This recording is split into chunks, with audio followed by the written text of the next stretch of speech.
So earlier this week, I had a friend reach out to me and say, hey, I feel like the Democrats voting with the Republicans to reopen the government was bullshit. But I'm wondering, did I miss something? Like, this doesn't make sense to me. And because I know you work in politics, I'm sure you can probably explain to me what happened and why I feel this way. And should I feel this way? So I responded to my friend and explained what happened and told her that, yeah, you should feel like it's bullshit because it is bullshit. So that also made me think, you know what? If my friend has this question who actually keeps up with politics, other people probably had this question, and I should probably make a video about it and talk about it. So let's go over what happened. So about 5 weeks ago, the government needed to pass something called a continuing resolution. So what this means is that the House and the Senate have to pass a bill that talks about how to fund the government for the foreseeable future. And the reason they have to pass something called a continuing resolution is because earlier in the year, they passed a budget that only funded the government up until a certain date. In that budget, and it was a Trump budget, that was the bill that Trump was talking about, the big, beautiful bill, but we all know it was a big, ugly bill. That bill gave massive tax cuts to the 1%, massive tax cuts to tax breaks for corporations, massive tax breaks to rich people. And so the only way that you can fund something like that, these massive tax breaks, is to generally take money from other areas. So now it's time to figure out how to pay for those tax cuts.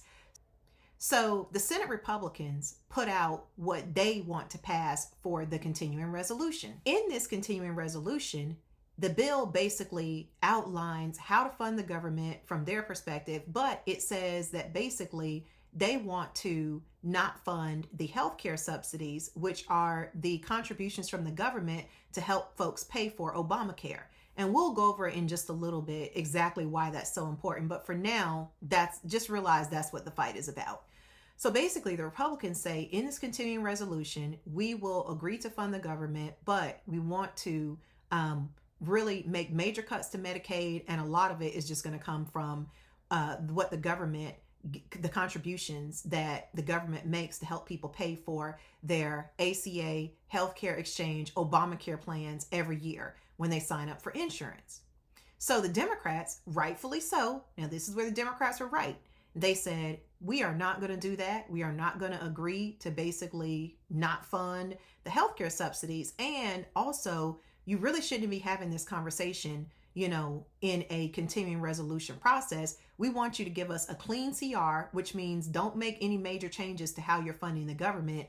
Just give us a bill that would allow us to continue to fund the government in the ways that we already have been. And then when we do the next budget fight, which the budget gets passed every year, that's when we can talk about large changes like that. But we're also not going to be for it then.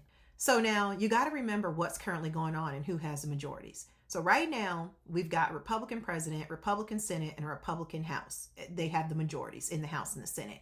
But in the Senate, they have a rule called the filibuster, which basically means that no bill can come to the floor unless 60 senators will agree for that bill to come to the floor. So that's not passage of the bill, but that is basically saying, no bill can be heard or even come to a vote unless there are 60 senators that have read that bill and agree that this bill should be on the floor.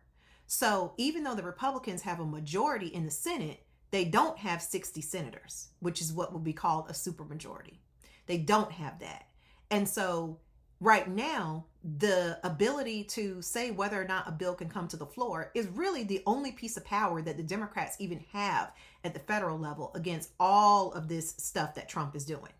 And so the Senate Democrats, rightfully so, said, we are not going to give you the 60 votes that you need to even put this continuing resolution on the floor, as long as it includes cutting healthcare, access to healthcare in the form of the subsidies. So Democrats are right to say that. So Republicans said, well, we're going to call your bluff. And you know what? We will just wait for you to change your mind because we really want to cut the healthcare subsidies. So the Democrats said, try me.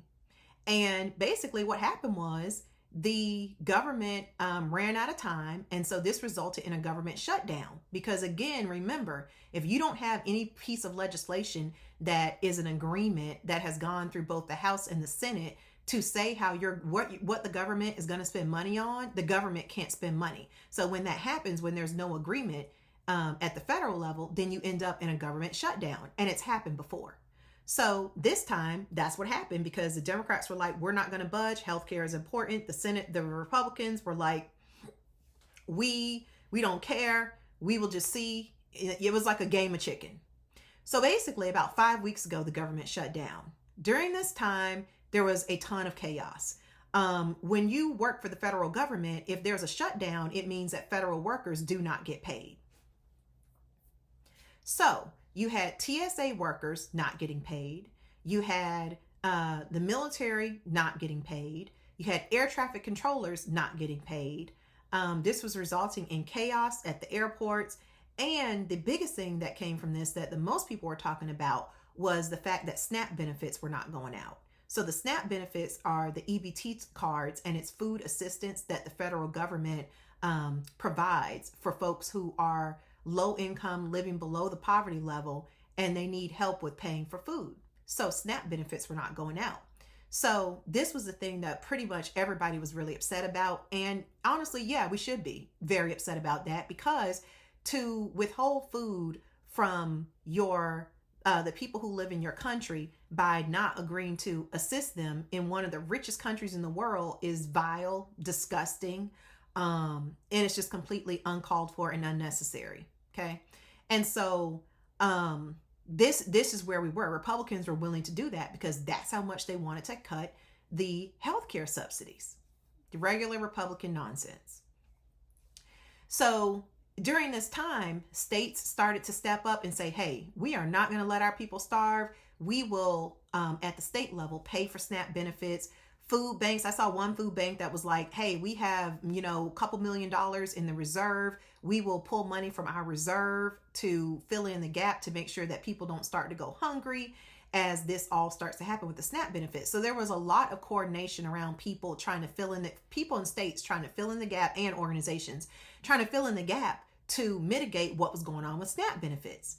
So all of a sudden, this past weekend, Democrats basically went to Republicans and said, okay, we will vote to reopen the government with you. Now, the reason why it didn't look as clean as what I just said is because not all of the Democrats did this. There were, in fact, only 8 Senate Democrats, which was the exact number needed in order to meet that 60 vote threshold that I talked about earlier. They were the only ones who voted with Republicans to basically put this bill on the floor and reopen the government.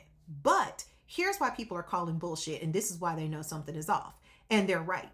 Because there's no way that you are going to have an entire caucus of the Senate Democrats all vote no, and then the Republicans magically just get 8 people the 8 senators that they need in order to approve the bill being on the floor. There's no way that you're going to get that without some type of coordination from Democrat leadership. So what people know is that even though Chuck Schumer, the Senate minority leader, so he's the person who's in charge of the Senate Democrats, even though he voted no on the putting the bill on the floor to reopen the government, they know that he helped to engineer getting the 8 Democrats needed to put the bill on the floor. Now, the reason why this is a lot of bullshit is because everybody knows that the Republicans have the majority in the Senate. So if you agree to give them the votes they need to get past the filibuster, which is the 60 votes to even put the bill on the floor, then when they actually vote on the bill, the bill is going to pass. Like, that.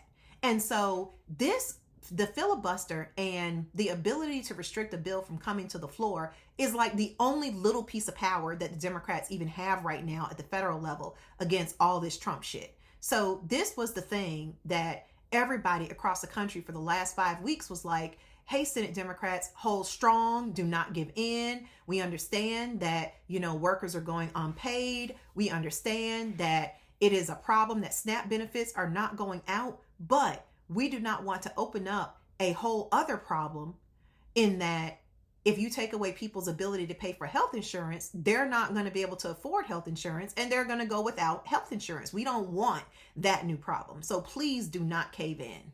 Okay. But as I have seen too many times before, because I served 6 years in the Georgia House of Representatives. Republicans know that they can always outweight Democrats, like wait them out, and the Democrats are going to cave, because largely the majority of Democrats who are elected are people who are uncomfortable with fighting. And I saw this all the time. I didn't have this problem, but I absolutely saw so many colleagues who really, they were just uncomfortable with fighting. And so this is the case at the state level and at the federal level. They don't like the tension. They don't like it when their Republican colleagues don't like them. And that leads to a lot of caving in from Democrats, and it ends up hurting them with their base. So here we are, fast forward, the 8 Democrats have basically agreed to reopen the government with the Republicans, and people are pissed. People are saying Chuck Schumer should be removed. He should not be leading the Democrats. People are saying, what were the last 5 weeks of sacrifice for? Why did I just go weeks without a paycheck if you were just going to cave? The Democrats are saying, oh, well, we didn't cave for no reason. We got something from it. What we got was a pinky promise from the Republicans that in December, they will hold a vote on whether or not to fund the healthcare subsidies, as long as we agree to reopen the government right now. And that is the height of bullshit, because number one, saying that the Republicans saying that, hey, we will hold a vote in December, doesn't say that they're going to vote for healthcare subsidies. The other thing that Democrats were saying as to why they caved is because they are saying, well, we have a heart, and we could not stand to see the number of people who were going without because SNAP benefits were, not going out, and the number of folks who were not being paid for their labor. Look, I have always fought on the side of working families. The 6 years that I served in the Georgia House of Representatives, I talked more about what policies would benefit working families and working people. What was the point of going 5 weeks and putting your foot down? Don't put your foot down if you're just going to take it up before you even get what you want. So like I said before, you don't run away from a fight with a bully, because all that does is open up a whole new group of people for a bully to hurt. All that does is allow a bully to expand their hurt. And that is what is happening now.